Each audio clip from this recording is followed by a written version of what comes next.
ನಮಸ್ಕಾರ. ಕಳೆದ 15ನೇ ತಾರೀಕು ಸಿಡ್ಲಘಟ್ಟ ಗ್ರಾಮದಲ್ಲಿ ಇರ್ತಕ್ಕಂಥ ಒಬ್ಬ ಕಾಂಗ್ರೆಸ್ ಪುಡಾರಿ ರಾಜೀವ್ ಗೌಡ ಅವನು ಇರ್ತಕ್ಕಂಥ ಸರ್ಕಾರಿ ಅಧಿಕಾರಿ ಪೌರಾಯುಕ್ತ ಆದಂಥ ಅಮೃತಾ ಗೌಡ ಅವ್ರನ್ನ ಅವಾಚ್ಯ ಶಬ್ದಗಳಿಂದ ನಿಂದಿಸಿ, ಅವರ ಜೊತೆ ಅಲ್ಲಿ ಕೆಲಸ ಮಾಡ್ತಕ್ಕಂಥ ಪೌರ ಕಾರ್ಮಿಕರಿಗೂ ಅವಾಚ್ಯ ಶಬ್ದಗಳಿಂದ ನಿಂದಿಸಿ ಅವರಿಗೆ ಹೀನಾಯವಾಗಿ ಮಾತಾಡಿದಾನೆ. ಅವನು ಮೇಲೆ ಎಫ್ಐಆರ್ ಆಗಿದೆ. ಆದರೂ ಇರ್ತಕ್ಕಂಥ ಪೊಲೀಸ್ ಇಲಾಖೆ ಅವನು ಅರೆಸ್ಟ್ ಮಾಡ್ತಾ ಇಲ್ಲ.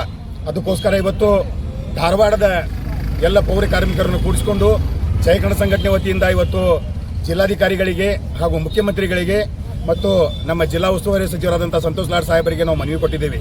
ಕೂಡಲೇ ಆ ರೌಡಿ ಪುಡಾರಿ ಕಾಂಗ್ರೆಸ್ ಲೀಡರ್ ಆದಂಥ ರಾಜೀವ್ ಗೌಡನನ್ನು ಬಂಧಿಸಬೇಕು. ಯಾಕಂದ್ರೆ ಅವ ರಾಜೀವ್ ಗೌಡ ಅಲ್ಲ, ಆ್ಯಕ್ಚುಲಿ ಅವನ ಹೆಸರು ರಾಜಣ್ಣ ಅಂತ ಹೇಳಿ ಈಗ ಕೆಲವೊಂದು ಮೀಡಿಯಾದಾಗ ಬರ್ತಾ ಇದೆ.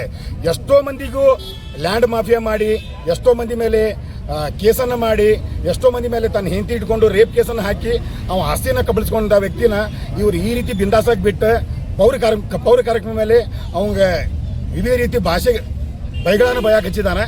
ಅದಕ್ಕೋಸ್ಕರ ಸರ್ಕಾರ ಅವನ್ನ ಬೇಗ ಅರೆಸ್ಟ್ ಮಾಡಬೇಕಂತ ಕೇಳ್ಕೊತಾ ಇದ್ದೀವಿ. ಸುಧೀರ್ ಮುದೋಳ್, ಜಯಕಣ ಸಂಘಟನೆ, ಧಾರವಾಡ ಜಿಲ್ಲಾಧ್ಯಕ್ಷ. ಅಮೃತಾ ಗೌಡ ಅವರಿಗೆ ಬ್ಯಾನರ್ ವಿಚಾರಕ್ಕೆ ಸಂಬಂಧಪಟ್ಟಂತೆ ಅಲ್ಲಿನ ಕಾಂಗ್ರೆಸ್ ಡಿಪ್ಯೂಟೆಡ್ ಕಾಂಗ್ರೆಸ್ ಮುಖಂಡ ರಾಜೀವ್ ಗೌಡ ಅಶ್ಲೀಲ ಶಬ್ದಗಳಿಂದ, ಅವಾಚ್ಯ ಶಬ್ದಗಳಿಂದ ನಿಂದಿಸಿ ಕೊಲೆ ಬೆದರಿಕೆಯನ್ನು ಹಾಕಿದ್ದಾನೆ. ಇದು ಏನು ಸರ್ಕಾರಿ ನೌಕರರು ಆತ್ಮಸ್ಥೈರ್ಯದಿಂದ ಕಾರ್ಯನಿರ್ವಹಿಸುವಲ್ಲಿ ಇದು ಏನಾಗುತ್ತೆ ಅಂದರೆ ಭಯ ಭೀತಿ ಉಂಟು ಮಾಡುವಂಥ ಒಂದು ಕೆಲಸ ಆಗ್ತಾಯಿದೆ. ಮುಖ್ಯಮಂತ್ರಿ ಸಿದ್ದರಾಮಯ್ಯ ಅವರು ಓಪನ್ ಆಗಿ ಹೇಳಿದ್ದಾರೆ, ಕಾನೂನಿನಿಂದ ಯಾರೂ ದೊಡ್ಡವರೆಲ್ಲ ನಾವು ಅರೆಸ್ಟ್ ಮಾಡ್ತೀವಿ.